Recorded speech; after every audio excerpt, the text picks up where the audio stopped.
আপনি কি জানেন প্রতি বছর 4,20,000 লোক মারা যায় এই ফুডবর্ন ইলনেসের কারণে? সকালবেলা ঘুম থেকে উঠে দেখি আমার ছেলে নুহার পেটে হাত দিয়ে বসে আছে। জিজ্ঞেস করলাম, বাবা কি হয়েছে? বললো, বাবা রেস্টুরেন্টে গতকালকে স্টেক খাওয়ার পর থেকেই আমার পেটে প্রচন্ড ব্যথা। তো আমি ধরে নিচ্ছি এটা ফুডবর্ন ইলনেস। তো ফুডবর্ন ইলনেসের কারণটাই হলো নষ্ট খাবার খাওয়ার জন্যই ফুডবর্ন ইলনেস হয়।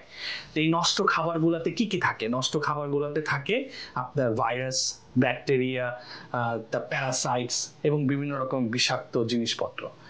তো এখন আমাদেরকে জানতে হবে যে এই নষ্ট খাবার বা ফুডবর্ন ইলনেস থেকে বাঁচার জন্য নষ্ট খাবারটাকে, নষ্ট খাবার না খাওয়া থেকে আমরা কিভাবে নিজেদেরকে বাঁচাতে পারি। এই তো তো রেস্টুরেন্টে যদি আপনি খান অথবা বাসায় যদি আপনি খান, ওরা যদি ঠিক মতো এবং বাসায় আপনি যদি ঠিক মতো টাইম টেম্পারেচার এগুলো মেনটেন করেন, তাইলেই খাবারটা নষ্ট হয় না। তো এই খাবারের প্রথম জিনিসটা হলো আমরা যেটাকে বলি টেম্পারেচার ডেঞ্জার জোন।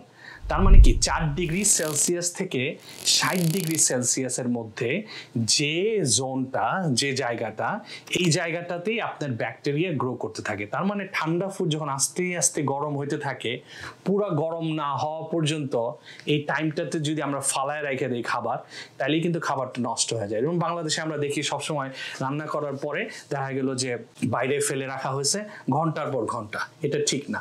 আপনি কি জানেন প্রতি বছর 4,20,000 লোক মারা যায় এই ফুডবর্ন ইলনেসের কারণে? তাহলে আমাদের সবার উচিত হবে যে হ্যাঁ, আমাদের মেকশিওর করতে হবে যাতে আমাদের হার্ড ফুড যেটা গরম থাকার কথা ওটা যাতে গরম থাকে এবং যেটা ঠান্ডা থাকার কথা সেটা যাতে ঠান্ডা থাকে। তার মানে ঠান্ডার টেম্পারেচার হলো 4 ডিগ্রি সেলসিয়াস, গরমটা 60 ডিগ্রি সেলসিয়াসের উপরে। এটাই যদি আমরা মেনটেন করতে পারি তাহলে আমরা অনেকটা বেঁচে যাব এই ফুডবর্ন ইলনেস থেকে। তো কিন্তু আমরা রান্না করার 1 থেকে 2 ঘন্টার মধ্যে যদি আমরা না খাই, তাহলে খাবারটা অবশ্যই আমাদেরকে ফ্রিজে তুলে রাখতে হবে। তো আশা করি বোঝাতে পারছি। তো ভালো থাকুন, সুস্থ থাকুন। আপনাদের সবাইকে শুভেচ্ছা। আসসালামু আলাইকুম।